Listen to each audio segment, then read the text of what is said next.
रामनवमी के दिन पश्चिम बंगाल के दो जगहों पर क्यों भड़की हिंसा। नमस्कार, मेरा नाम विश्वजीत कुमार और आप देख रहे हैं वाक फॉर इंडिया न्यूज।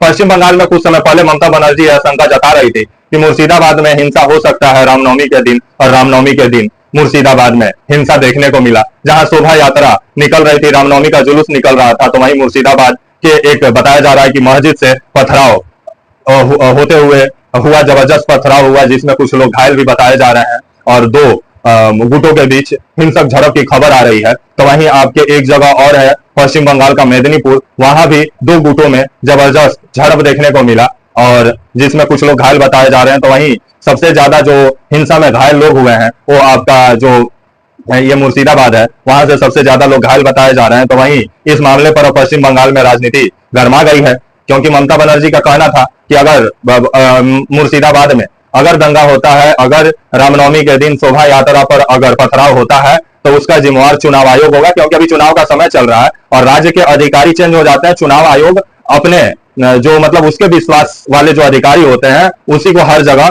लगाया जाता है, क्योंकि चुनाव निष्पक्ष हो, इस वजह से। तो वहीं ममता बनर्जी ये जो दोनों जगह जो दंगा हुआ है आपके मुर्शिदाबाद और मेदिनीपुर में, क्योंकि मेदिनीपुर में भी आगजनी की खबर आ रही है, तो वहीं मुर्शिदाबाद में काफी लोग घायल भी हुए हैं, जिनका मुर्शिदाबाद के अस्पताल में इलाज चल रहा है। तो वहीं अधीर रंजन चौधरी जो कांग्रेस के नेता है, क्योंकि अभी चुनाव का माहौल चल रहा है, तो ये भी वोट बैंक की राजनीति साधने के लिए अस्पताल पहुंचे, घायलों से मिलने पहुंचे और ममता बनर्जी पर जबरदस्त वार करते हुए नजर आए अधीर रंजन चौधरी। और इनका कहना था ममता बनर्जी पश्चिम बंगाल में तुष्टीकरण का राजनीति कर रही है। तो वहीं अब जिस तरह से बीजेपी ममता बनर्जी पर काफी हमलावर है और बीजेपी का कहना है कि ममता बनर्जी सिर्फ अल्पसंख्यकों को और सिर्फ मुसलमानों को खुश करने के लिए और मुसलमानों का वोट हासिल करने के लिए पश्चिम बंगाल में दंगा को होने देती है, दंगा को रोकती नहीं है। तो वहीं अब ममता बनर्जी का जो टीएमसी है उसका कहना है कि ये जो दंगा हुआ है और ये जो पथराव हुआ है और ये जो आगजनी जो हुआ है आपका मेदिनीपुर में और जो मुर्शिदाबाद में जो पथराव हुआ है, उसमें बीजेपी के ही लोग शामिल थे। तो ये देखने वाली बात होगी। तो वहीं बीजेपी के नेता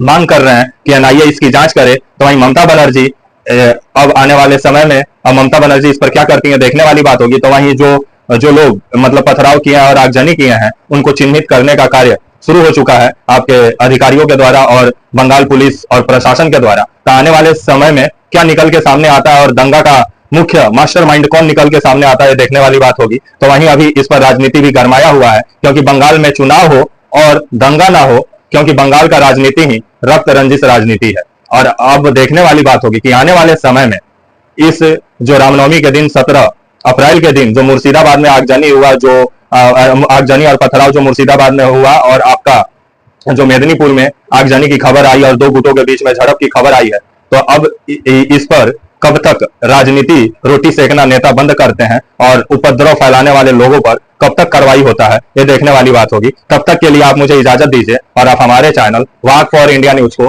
प्लीज लाइक और सब्सक्राइब और शेयर करना ना भूलें। तब तक के लिए नमस्कार, जय हिंद, वंदे मातरम।